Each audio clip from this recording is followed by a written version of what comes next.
Buenas, soy Nabila Mohamed y voy a presentar mi proyecto fin de carrera, Discontinuidad redundante, 25 viviendas en Avenida Andalucía.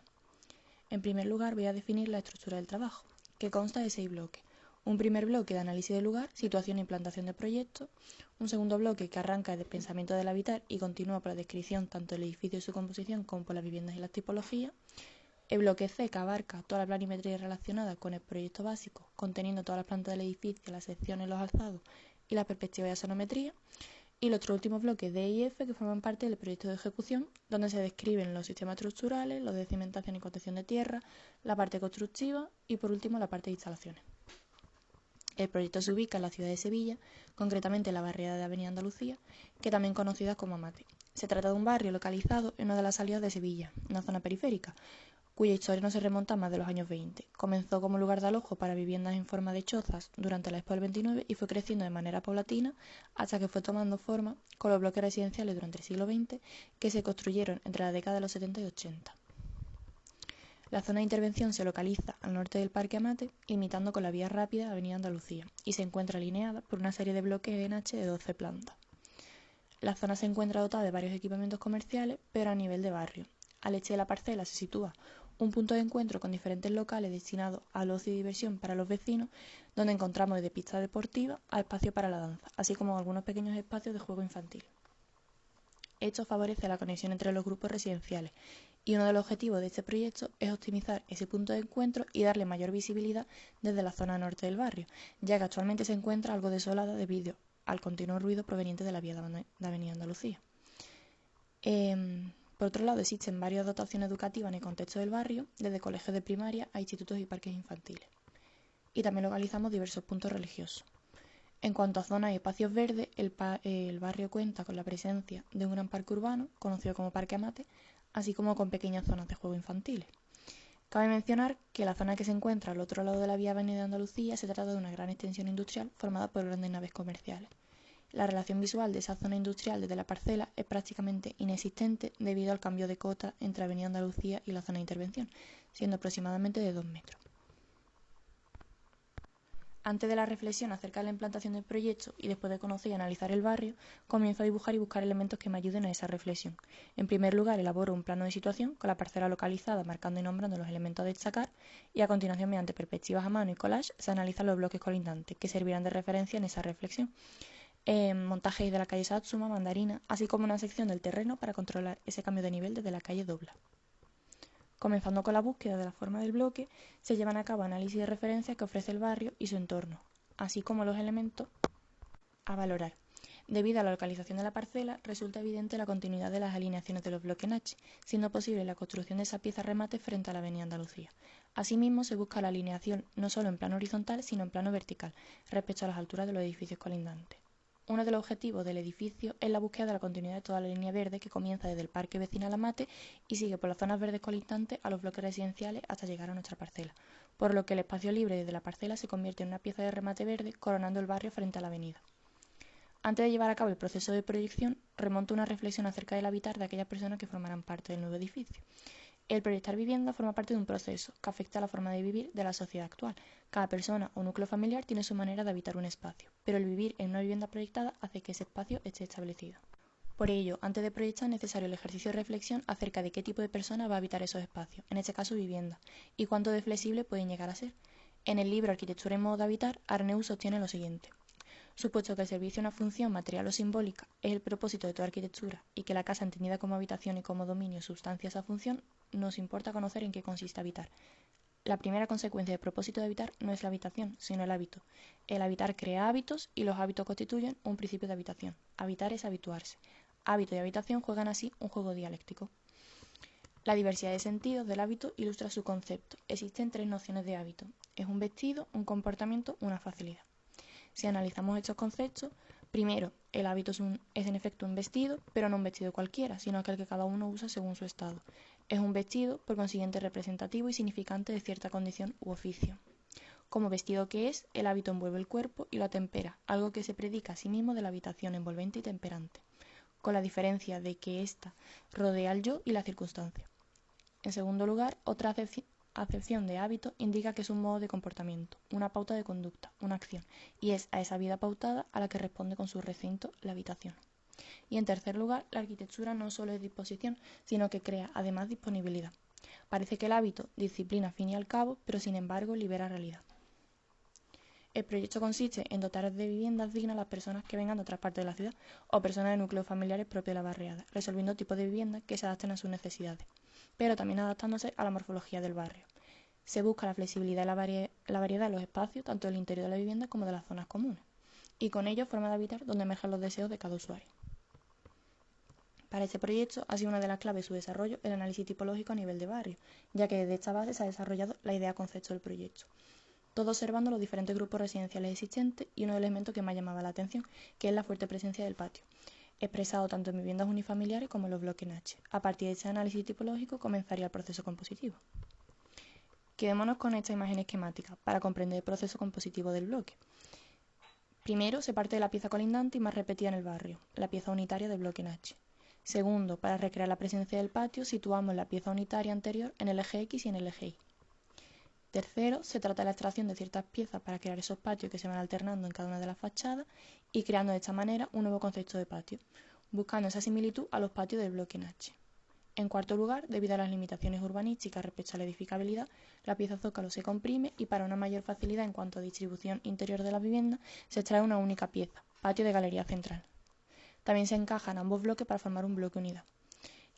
Quinto, se crea un pasaje interior en pieza zócalo debido a la búsqueda del fácil acceso desde la vía al espacio libre presente en la parcela. El bloque de vivienda mezcla diversos tipos de bloques. Por un lado, el bloque alto, que funciona como una torre de 2 viviendas por planta, y su distribución interior se desarrolla mediante un núcleo interior central que distribuye las 2 viviendas, y la vivienda de la torre son de doble crujía. Y en cuanto al edificio zócalo, funciona como una galería central desde el núcleo central antes mencionado. Encontramos 2 viviendas de 3 dormitorios y una vivienda de 1 dormitorio. Respecto a la vivienda, se van organizando según la ubicación de los patios, que a su vez se organiza según la orientación del bloque. La orientación de la distribución de la vivienda es este, sur, oeste, ya que al ser únicamente 2 viviendas por planta se aprovechan las 3 fachadas por el tema solar. Esto permite que el interior y la fachada norte se deje para los espacios de servicio. Todo en torno al núcleo de comunicaciones interior y a la galería central en el caso del edificio zócalo. En cuanto al tipo de vivienda, se han proyectado viviendas de 3 dormitorios, de 2 y de 1, organizadas de manera que encajen con la superficie que ocupen los patios. La vivienda de mayor superficie que albergan 3 dormitorios pueden llegar a ser ocupadas desde 1, 2, 3 personas e incluso 5, y las encontramos en la planta primera, en el edificio zócalo, y en la cuarta, quinta y séptima. Respecto a la vivienda de 2 dormitorios, son las que más variedad existe, y las encontramos con terraza de mínima superficie, de máxima o exento de terraza, y ocupan un 32% del total. Y por último, la vivienda apartamento de un dormitorio, siendo totalmente flexible y adaptable a cualquier necesidad de una persona o dos. A continuación, se va a proceder a la descripción del proyecto. Comenzamos por la planta baja, en la que se han seguido una serie de pautas limitadas por varias condiciones. El espacio libre, como veíamos anteriormente, se situaba al oeste del bloque, quedando conectado de manera visual con el parque Amate, y está pensado tanto para los usuarios del bloque como para el resto de viviendas, convirtiéndose en un espacio común de interrelación, y se ha planteado mediante una serie de plazas pensadas como estancia de encuentro, espacio para futuros mercadillos, etc. Igualmente se ha incluido una pequeña zona infantil que se sitúa de manera protegida junto al muro medianero, con la parroquia. También se ha aprovechado varios espacios con vegetación para dar paso a lugares de descanso y sombra, y en cuanto al pasaje creado bajo el edificio zócalo, está pensado como un espacio semiprivado, que funciona como gran portal al edificio, así como punto de encuentro. En planta primera encontramos 5 viviendas que, como veíamos antes, 3 se organizan mediante la galería central a la que se accede del núcleo en la torre. Todas las viviendas de esta planta son de 3 dormitorios, aprovechando la máxima superficie, excepto la intermedia, que es de un dormitorio. Esta galería funciona como el único patio del edificio zócalo, siendo elemento de entrada de luz y de relación entre la plaza y la terraza. En la segunda planta encontraríamos esa plaza-terraza en la cubierta del edificio zócalo, y este espacio está pensado como zona de encuentro entre vecinos al exterior, pequeñas reuniones e incluso, como se puede observar en la perspectiva, crea relación con los patios en fachada de las plantas superiores. Y como vivienda encontramos 2 de 2 dormitorios, y sin terrazas en este caso. A partir de esta planta solo se desarrolla la torre. Aquí encontramos 2 viviendas de un dormitorio, la del oeste, y de 2 dormitorios, la del ala este. Al norte del edificio encontramos una terraza de uso público al que se accede del pasillo distribuidor del núcleo. En la planta 4 se desarrolla una vivienda de 3 dormitorios en el oeste y una vivienda de un dormitorio en el este, compartiendo, al igual que la planta anterior, un patio en fachada. La planta quinta y séptima corresponden a vivienda de 3 dormitorios que ocupa la máxima superficie de la torre y por lo tanto son las únicas exentas de patio-terraza. En la planta 6 encontramos una vivienda de 2 dormitorios con terraza y una vivienda de un dormitorio exenta, pero al norte encontramos una terraza pública como encontrábamos en la planta 3. Todas las terrazas situadas al alzado norte son de uso público y las situadas en el alzado sur son de uso privado por cada vivienda. En la siguiente planta encontramos la misma situación que en la 6, pero de manera simétrica.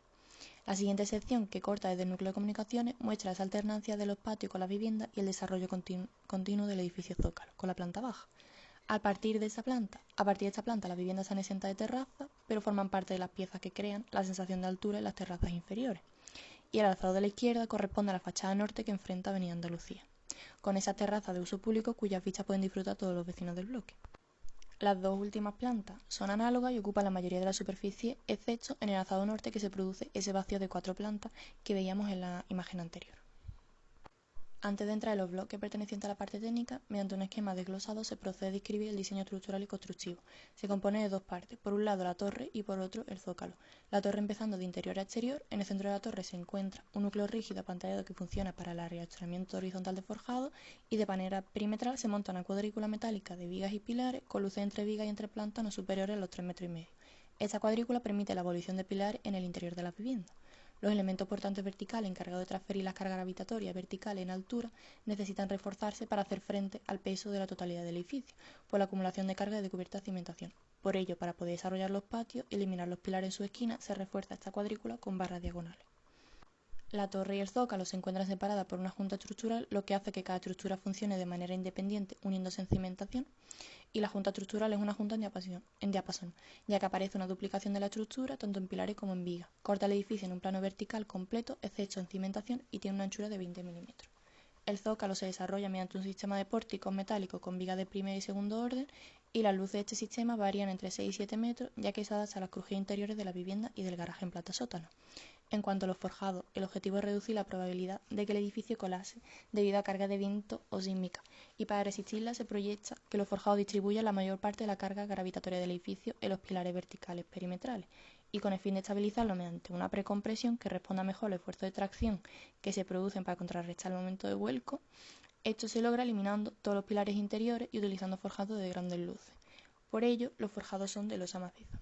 Respecto a la parte constructiva del envolvente, se crea una fachada monolítica y monocolor con textura de hormigón a la que se le extraen piezas. La extracción de estas piezas descubre el interior del edificio, y estos patios desde un principio se proyectaron como las piezas diferentes del edificio, por lo que responden a una tectónica diferente a la general, presentando una materialidad que crea el contraste.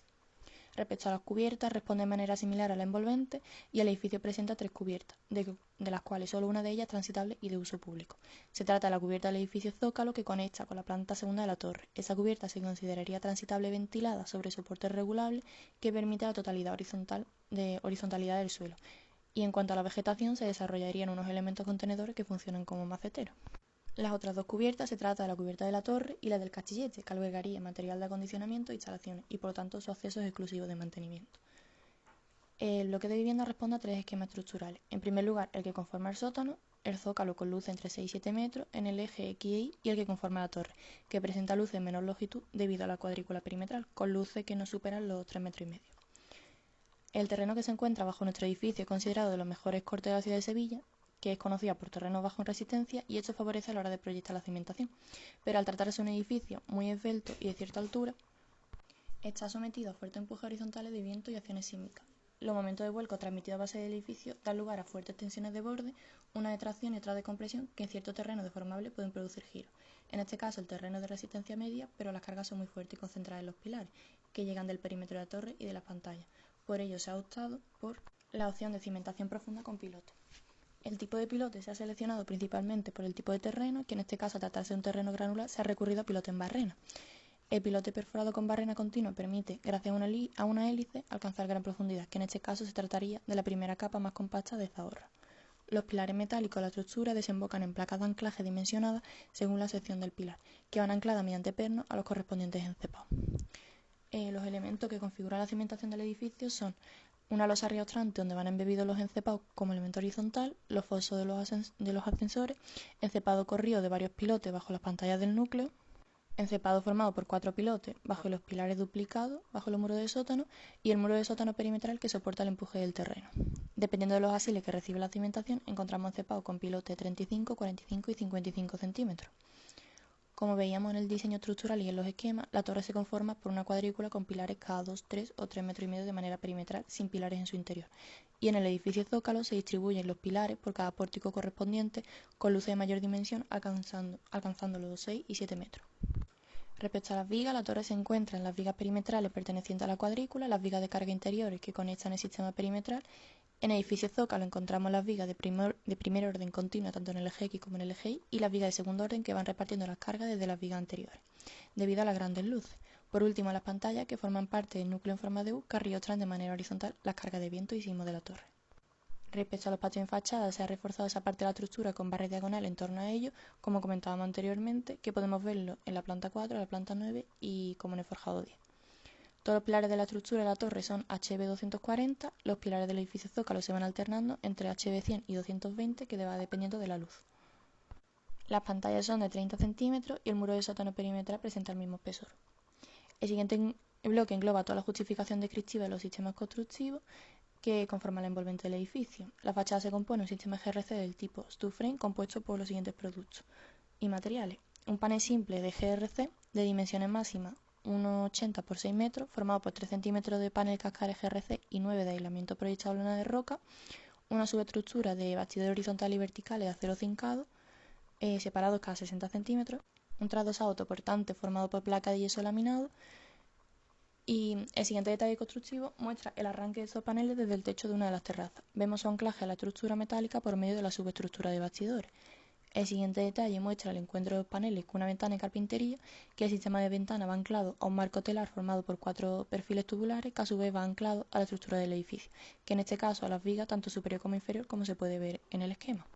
Aquí el encuentro de una puerta corredera ubicada en una de las terrazas con el forjado, que la puerta presenta en su corona una pieza NU que viene soldada a la viga intermedia del forjado, y antes de colocar la puerta se coloca aislamiento de lana de roca para evitar puentes térmicos. El siguiente encuentro es el correspondiente al suelo flotante de las terrazas con el forjado y la fachada GRC, y en este detalle hay varias cuestiones. Por un lado el anclaje de las barandillas, por otro el desarrollo de la cubierta transitable y por último el encuentro de la cubierta exterior con la puerta corredera y con el pavimento interior. Aquí podemos ver la sección horizontal de cerramiento que forma parte de las terrazas, que en este caso es un sistema de fachada ventilada de paneles HPL, que está compuesto por el revestimiento de placas laminadas compactas de alta presión y el trasdosado autoportante formado por placa de yeso. El revestimiento tendría una subestructura soporte de perfil metálico de aluminio que va anclado a la estructura mediante anclaje dentado. Y por último, el pretil de la cubierta de última planta, que vemos cómo la pieza GRC se va curvando hacia el interior del pretil, así como el aislamiento interior y la subestructura metálica. Una parte importante de este bloque perteneciente a la fase proyectual consta de la previsión de espacio para dichas instalaciones y así evitar su presencia visual en la obra nueva. Para ello se han creado varios locales destinados exclusivamente a instalaciones en planta sótano y planta baja, y para el recorrido de vía y conducto en vertical se han dejado en torno al núcleo de comunicaciones como espacios vacíos en forma de patinillo y en horizontal espacio oscilante entre 20 y 30 centímetros en los falsos techos, y en las viviendas se han dejado patinillos en las zonas húmedas. Según el documento SI, para edificios con uso residencial que la superficie construida no excede de 2.500 metros cuadrados, se considera un único sector de incendio y los elementos que separan entre sí deben ser al menos EI 60. En nuestro caso, el uso residencial es de 2.208 metros, por lo que se considera un único sector que está representado en tono anaranjado. En tono amarillo se ha sombreado lo correspondiente al núcleo de comunicaciones, considerado como otro sector independiente. Los trasteros y los locales de instalaciones se considerarían otro sector, representados en tono rosa. Por presentar una superficie mayor a 500 metros cuadrados, se dota al sótano con instalación de boca de incendio, donde su alcance no debe superar los 25 metros. Se han ubicado 2 vías cumpliendo con los alcances y a 15 metros de recorrido en cada planta se ha colocado un extintor portátil. En la instalación de detección se trata de dispositivos diseñados para localizar los efectos propios de incendio y se han instalado dos tipos, de humo con un radio de 5,7 y de llamas con un radio de 4,4 metros. Respecto a la salida de evacuación a los recorridos, comentar que en planta sótano se tuvo que incluir una segunda escalera de emergencia debido a que no se cumplían los recorridos que debían ser menores a 35 metros en aparcamiento. En cuanto al abastecimiento de agua, el agua fría proviene de la cometida urbana, que se conecta al armario en fachada, seguidamente al grupo de presión, al cuarto de contadores y de ahí se distribuye mediante el patín y instalaciones junto al ascensor por cada vivienda. Respecto al agua caliente sanitaria, se ha optado por energía solar mediante captadores en cubierta. Respecto a ventilación, las cocinas, comedores, dormitorios y salas de estar deben disponer de un sistema complementario de ventilación natural y las cocinas disponen de un sistema adicional específico de ventilación con extracción mecánica. Y mediante los cálculos de caudales de admisión y extracción se han dimensionado los conductos de ventilación hasta cubierta.